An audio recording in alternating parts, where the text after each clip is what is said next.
What is going on, guys? Welcome back to the channel.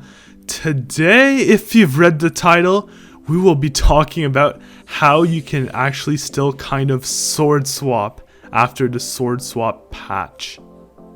This is actually surprisingly good, but I think not very viable in like dungeons or any difficult situations, and that's probably why people don't use it. However, it is still a great way to increase your single hit damage, and also still makes bones pretty decent if you're using one. Also guys, I just wanted to mention that I haven't uploaded in a few days, and for that I just wanted to apologize. I had a lot of stuff going on and I just didn't really have the time to make more videos. I'll try to bring my rate of video uploading back up now and make more good content for you guys. But of course, if you guys end up enjoying this video or learning anything new from it, please leave a like and subscribe. It really helps me out a ton and motivates me to make more videos. Alright, and here we are in the end, so let's get right down to business. This sword swapping strategy I'm talking about here is Soul Eater swapping. A lot of you may not know what this is, and if you do, that's great, but you may not know just how powerful it can actually be. Here I'll be showing you guys how you can use Soul Eater swapping to deal massive single hit damage. I will also not be using armor for this test to show you guys a bit more accurate numbers, so let's get right into it. Firstly, I'll be testing out how much damage I can deal with my Aspect of the End on crit. I didn't see that one, so let me wait for another Zealot. And also, the reason why I am taking Zealots for this is to have massive strength. So Soul Eater is incredibly good on this. So here, as you can see, I'm using my Warped Aspect of the Void, and I dealt 80,000 damage. The reason why I have a Boomerang here is to like kind of for the theme of sword swapping, but also because it's my only Soul Eater 5 weapon, so I'll be using that as my Soul Eater tool. As you saw there, without armor, I dealt 80,000 damage with my Aspect of the Void.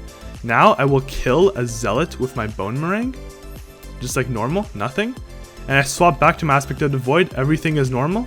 But now, if I hit a Zealot, I deal 160,000 damage. As you can see, the Soul Eater from the bone actually transferred over to the Aspect of the Void and increased my damage very, very greatly.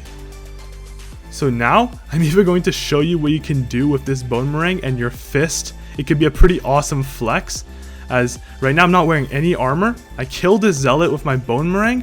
I go to my fist. I can punch. I can do anything I want. Nothing else. Everything is perfect. I can swap between the weapons.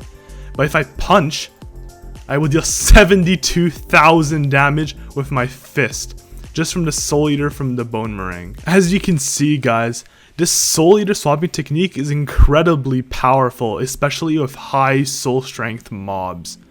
As you can see, with simply the soul of a Zealot, which is not even like the strongest, it's not a golem, it's not a terracotta, it's not a boss, or even a death mite.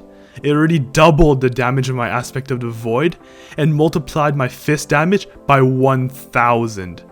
So of course this takes some setting up to do, which makes it not very viable in the long run just in dungeons, but it can greatly increase your single hit damage, and thus can be used to deal more damage on like golems or dragons, or simply can also be used on fighting the golems in floor 6 or M6, as you can get a powerful soul and then swap to another high damage sword, for example, and hit the golem with the soul strength even if your weapon, for example a giant sword, doesn't have Soul Eater. Well, that about wraps it up, guys, for how to Soul Eater swap and also what is Soul Eater swapping. And it doesn't make bones come back to the meta, sadly, but it is still pretty interesting what you're able to do with a Soul Eater weapon, especially if you want a cheap one. You can do as I did and get a Boomerang. This is like maybe like 10 to 15 million, and you get Soul Eater 5 with it. Of course, if you guys enjoyed this video, please leave a like and subscribe. I'm almost at 1,000 subscribers, so if you could just subscribe, it would really mean the world to me. 1,000 subscribers is a huge milestone for my channel, so please subscribe and join the sub 1,000 team. But of course, that is pretty much it for this video. I hope you guys enjoyed, and I'll see you guys in the next one.